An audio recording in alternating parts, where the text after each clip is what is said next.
दोस्तों लेकर आ चुके हैं बिहार और देश दुनिया की फटाफट कई सारी महत्वपूर्ण और काम की खबरें। सभी खबरों को इस वीडियो में जानने वाले हैं आगे, तो इस वीडियो को एक लाइक ज़रूर कर दीजिए और आपसे एक प्यार भरा सा निवेदन है, इस चैनल को जल्दी से जल्दी 1000 सब्सक्राइबर पूरा दीजिए। चलिए अब खबरों को फटाफट से जान लेते हैं। लालू जी कितने अच्छे पिता, 9वीं फेल बेटे को सीएम बनाना चाहते हैं। आरजेडी सुप्रीमो पर प्रशांत किशोर का बड़ा हमला।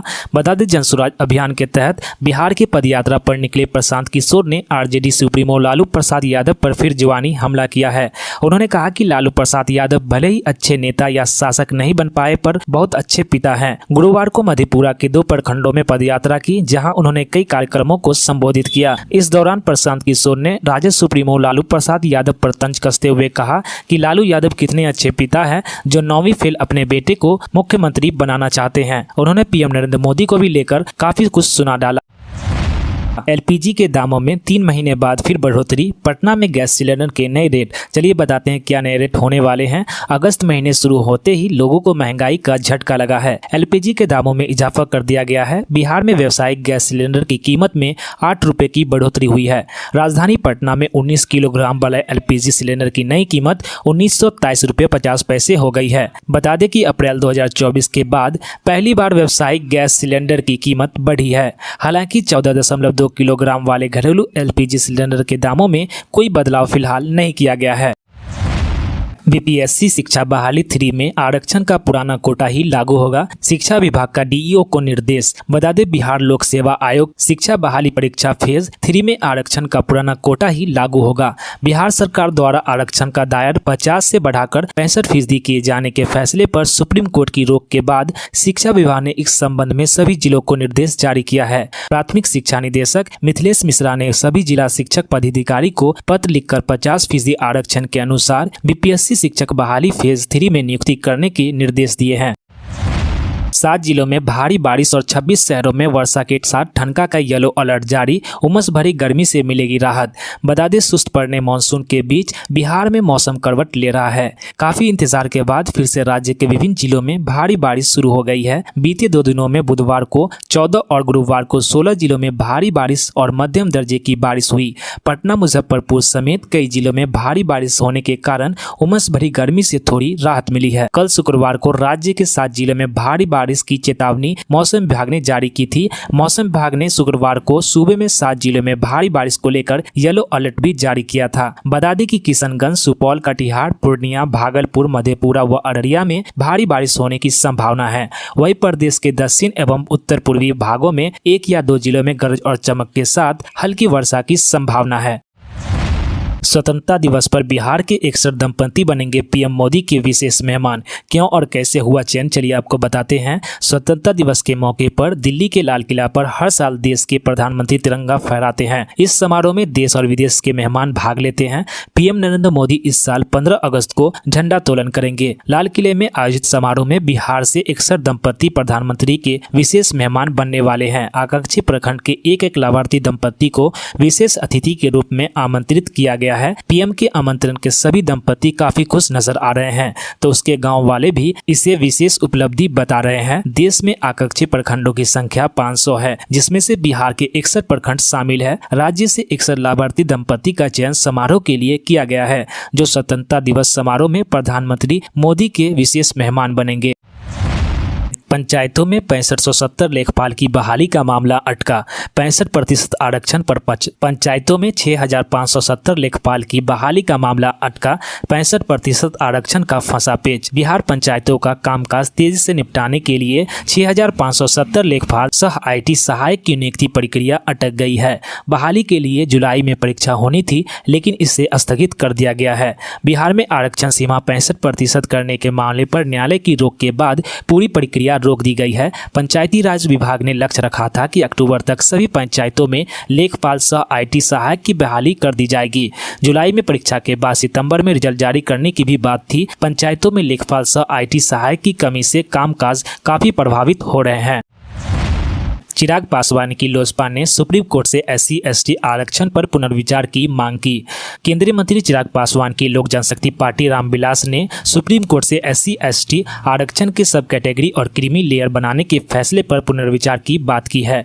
लोजपा रामविलास ने गुरुवार को बयान जारी कर कहा कि वह शीर्ष अदालत के फैसले की पक्षधर नहीं है। पार्टी के संस्थापक दिवंगत रामविलास पासवान की बात को दर्शाते हुए पार्टी ने कहा कि जब तक समाज में अनुसूचित जाति और अनुसूचित जनजाति के खिलाफ छुआछूत जैसे प्रथा है, तब तक SC/ST श्रेणी को सब कैटेगरी में आरक्षण और क्रीमी लेयर जैसे प्रावधान नहीं होने चाहिए। बीजेपी सांसद संजय जायसवाल को पटना हाईकोर्ट से राहत, 7 साल पुराने मामले में कार्रवाई पर रोक।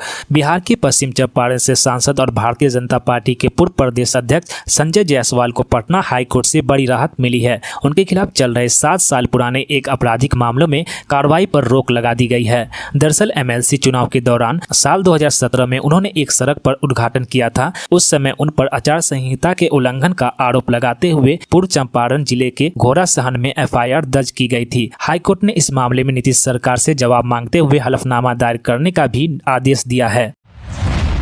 काम की खबर, बिहार के 6वीं से 9वीं तक के छात्र को डाक विभाग हर महीने 500 रुपये देगा। करना होगा क्या काम, चलिए आपको बताते हैं। बिहार के मेधावी छात्र छात्राओं के लिए खुशखबरी है। डाक विभाग इन्हें छात्रवृत्ति देगा। दीनदयाल स्पर्श योजना के तहत छात्रवृत्ति दी जाएगी। इसका फायदा कक्षा 6 से 9 तक के बच्चे उठा सकते हैं। डाक विभाग की ओर से इसके लिए मेधा परीक्षा का आयोजन किया जाएगा, जिसमें राज्य के छात्र छात्राएं भाग ले सकते हैं। इस परीक्षा में पास करने वाले छात्रों को 1 साल तक 500 रुपये प्रति माह छात्रवृत्ति की तौर पर दी जाएगी। इस राशि से बच्चों को अपनी पढ़ाई को सुचारू रखने में काफी सहूलियत मिलेगी।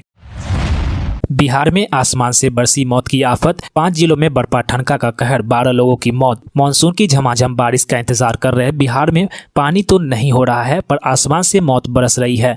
राज्य के 5 जिलों में ठनका की चपेट में आने से किशोर समेत 12 लोगों की मौत हो गई। इसमें गया के 6, पटना के 3, नवादा, सासाराम और औरंगाबाद के एक व्यक्ति शामिल है। सबसे ज्यादा मौत गया में हुई, वही अतरी में 1 व्यक्ति की जान गई है। इससे पहले मंगलवार और बुधवार को भी 11 लोग ठनका की चपेट में आकर मौत के मुंह में समा गए हैं। बिहारी टैलेंट की धाक, नीति आयोग के अटल इनोवेशन मिशन में 4 बच्चे सेलेक्ट। चलिए बताते हैं आपको पूरी खबर। नीति आयोग के अटल इनोवेशन मिशन के तहत बिहार से 4 छात्रों का चयन हुआ है। ये सभी छात्र स्कूल ऑफ क्रिएटिव लर्निंग के 9वीं से 11वीं तक के हैं। कक्षा 11वीं के ऋषु कुमार, 9वीं के रवि कुमार, 10वीं के प्रवीण कुमार और 9वीं के राकेश कुमार शामिल है। अब इनको नीति आयोग द्वारा 3 माह का इंटर्नशिप कराया जाएगा। इस दौरान इसके प्रोजेक्ट का चयन होने पर इसे नीति आयोग उद्यमिक के क्षेत्रों में आगे बढ़ाया जाएगा। बता दें कि देश में इस इनोवेशन मिशन के लिए 2 लाख छात्रों ने आवेदन किया था। इसमें से 11,751 स्कूल के छात्र छात्राएं शामिल हुए थे। अब चलिए जानते हैं देश और दुनिया की खबरों को। चंदा लो धंधा दो के कथित आरोपों की SIT जांच में सुप्रीम कोर्ट का इनकार। CGI ने क्या कहा, चलिए आपको बताते हैं। सुप्रीम कोर्ट ने इलेक्टोरल बॉन्ड के जरिए दान लेने वाले राजनीतिक दलों और दान देने वाले कॉरपोरेट घरानों के बीच सांठगांठ के कथित आरोपों की विशेष जांच यानी कि SIT के जांच कराने की मांग करने वाली याचिकाओं को खारिज कर दिया है। मुख्य न्यायाधीश जस्टिस DY चंद्रचूड़ की अगुवाई वाली जस्टिस JB प्रतिवाला और जस्टिस मनोज मिश्रा की बेंच ने आज इस मामले की सुनवाई की। याचिका में चुनावी बॉन्ड योजना के तहत कथित चंदा लो और धंधा दो की व्यवस्था की न्यायिक निगरानी में जांच के लिए एक विशेष जांच दल गठित करने के लिए मांग की गई थी। कोई पाप किया होगा तभी संदेह है, राहुल गांधी के ईडी रेड वाले दावे पर ललन सिंह का तंज। चलिए बताते हैं पूरी खबर को। लोकसभा नेता प्रतिपक्ष राहुल गांधी के ईडी छापेमारी की आशंका वाले बयान पर सियासी गर्मा गई है। केंद्रीय मंत्री ललन सिंह ने राहुल पर तंज कसते हुए कहा कि अगर उन्होंने कोई पाप किया होगा तभी उन्हें संदेह होगा। जनता दल यूनाइटेड के पूर्व अध्यक्ष ललन सिंह ने कहा कि जो जैसा पाप करेगा उसका परिणाम उसको भुगतना पड़ेगा। उनके मन के अंदर अगर कुछ है, उन्हें लगता है कि उनके पास कुछ गलत है जिसे ईडी छापा मार सकती है, तो वो जाने। केंद्रीय मंत्री ललन सिंह ने शुक्रवार को संसद परिसर में मीडिया से बातचीत के दौरान कांग्रेस नेता राहुल गांधी पर निशाना साधा। इजराइल और ईरान में बड़ी जंग के आसार, भारत तक पहुंचा तनाव, तेल अवीव की सारी उड़ानें रद्द। इजराइल और ईरान के बीच बढ़े तनाव का असर भारत तक दिखने लगा है।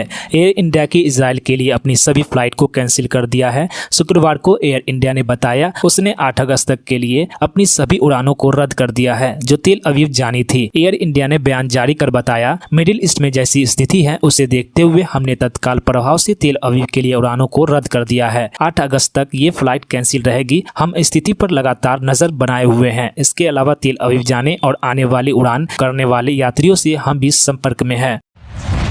उत्तर प्रदेश से बड़ी अपडेट वेदर को लेकर आ रही है। यूपी में अगले 7 दिनों तक होगा भारी बारिश, इस दिन मूसलाधार बरसात की चेतावनी। देश भर में मानसून सक्रिय है और झमाझम बारिश हो रही है। दिल्ली, यूपी समेत कई राज्यों में भारी बारिश रिकॉर्ड की गई है। उत्तर प्रदेश में अगले 7 दिनों तक भारी बारिश होने वाली है, जबकि अब मौसम विभाग ने बताया है कि कम दबाव वाला क्षेत्र बना हुआ है। इसकी वजह से पश्चिमी बंगाल, सिक्किम, बिहार, झारखंड, छत्तीसगढ़ में 2 अगस्त, मध्य प्रदेश में 2 अगस्त, मध्य प्रदेश, पूर्वी मध्य प्रदेश में 2 और 3 अगस्त, पश्चिम मध्य प्रदेश में 3 और 4 अगस्त, गुजरात, कोंका, गोवा में 3 अगस्त, पूर्वी राजस्थान में 4 अगस्त को भारी बारिश होने वाली है। अगले 3-4 दिनों के बीच उत्तर पश्चिम, मध्य और पूर्वी भारत में मानसून काफी एक्टिव रहने वाला है, जिसकी वजह से तेज बारिश होगी। इसके साथ ही दोस्तों खबर समाप्त होती है। और भी ऐसी खबरों के लिए इस वीडियो को एक लाइक जरूर कर दीजिए। हमारे चैनल को जल्दी से सब्सक्राइब करके 1000 सब्सक्राइबर कंप्लीट कर दीजिए। तो मिलते हैं नेक्स्ट खबरों में, तब तक के लिए जय हिंद, जय भारत, जय बिहार।